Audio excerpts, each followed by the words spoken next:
जो read paper के अपराधियों के साथ पाए जाते थे वो कांग्रेस के प्रदेश अध्यक्ष होने के साथ में उनको जो सम्मान विधानसभा अध्यक्ष जी को देना चाहिए, आसन को देना चाहिए, सदन में जिस प्रकार का मर्यादाहीन आचरण उन्होंने किया, उन्होंने इस प्रकार के शब्दों का प्रयोग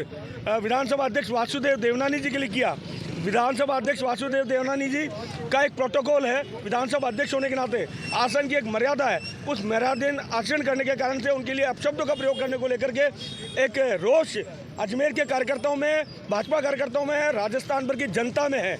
निश्चित रूप से उनके इस आचरण के विपरीत जो उन्होंने जो किया है, उस अपशब्द जो प्रयोग किए हैं देवनानी जी, जो कभी किसी के लिए असम्मानजनक शब्द का भी प्रयोग नहीं करते, अपशब्द तो छोड़िए, उनके साथ इस प्रकार का व्यवहार निंदनीय है। आज उनका पुतला दहन करके गोविंद सिंह डोटासरा को चेताया गया है कि राजस्थान की जनता ने विधानसभा चुनाव में उनका मोर्या बुलाया और मुझे लगता है कि आने वाले 2029 के चुनाव में, 28 के चुनाव में राजस्थान की जनता उनको सही में बिल में वार देगी और उनके जो जिस प्रकार से वो शब्दों का प्रयोग कर रहे हैं निश्चित रूप से कांग्रेस के पतन का कारण बनेगा। विगत 3 दिन से कांग्रेस के विधायक और कांग्रेस के प्रदेश अध्यक्ष जो कि स्वयं भी एक विधायक है,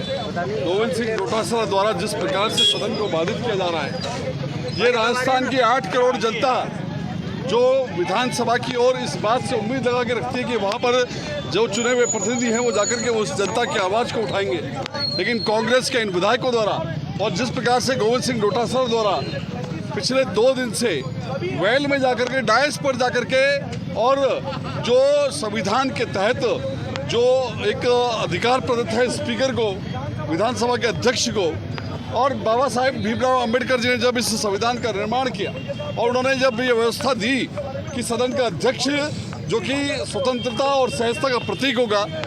वो उसका कहीं ना कहीं उन्होंने अपमान किया है। और जिस प्रकार के असंसदीय भाषा और अमर्यादित भाषा का प्रयोग आसन के लिए किया गया, माननीय विधानसभा अध्यक्ष के लिए किया गया, तो निश्चित रूप से दर्शाता है कि वो एक परिपक्व नेता नहीं है और जिस प्रकार का आचरण उन्होंने किया है वो बहुत निंदनीय है। पूरे प्रदेश की जनता इस बात को बहुत तरीके से देख रही है और निश्चित रूप से इसका जवाब गोविंद सिंह डोटासरा को मिलेगा कि उन्होंने जिस प्रकार से आसन पर, जिस प्रकार से आसन के विरुद्ध जिस प्रकार की बात कही है, अवैध टिप्पणी करी है, कहीं ना कहीं पूरे प्रदेश में अब उनके इस प्रकार से पुतले फूके जाएंगे। और निश्चित रूप से मैं कह सकता हूँ कि भारतीय जनता पार्टी सदैव से सदन को चलाने के पक्ष में रही है। पूरी सरकार इस बात के लिए प्रतिबद्ध है कि जनता के प्रति जो हमारी जवाबदेही है, उस जवाबदेही को हम सदन में तय करें। लेकिन कहीं न कहीं चूंकि कांग्रेस के पास कोई एजेंडा नहीं है, कोई नीति नहीं है, कोई विषय नहीं है, इसलिए उन्हें सिर्फ केवल हंगामा करना है। और हंगामे के अंदर भी जिस प्रकार की न्यूनता उनके चरित्र में दिखी, उनके व्यक्तित्व में दिखी, उनके कर्तृत्व में दिखी, वो कहीं न कहीं इस पूरी हमारी जो लोकतंत्र की प्रणाली का जो विधायिका है उस पर कहीं न कहीं बड़ा प्रश्न चिन्ह लगा है और इसके लिए जनता उसे माफ़ नहीं करेगी। तो निश्चित रूप से आज यहाँ पर हमने गोविंद सिंह डोटासरा का पुतला फूका है और एक चेतावनी उनको दी है कि निश्चित रूप से यदि वो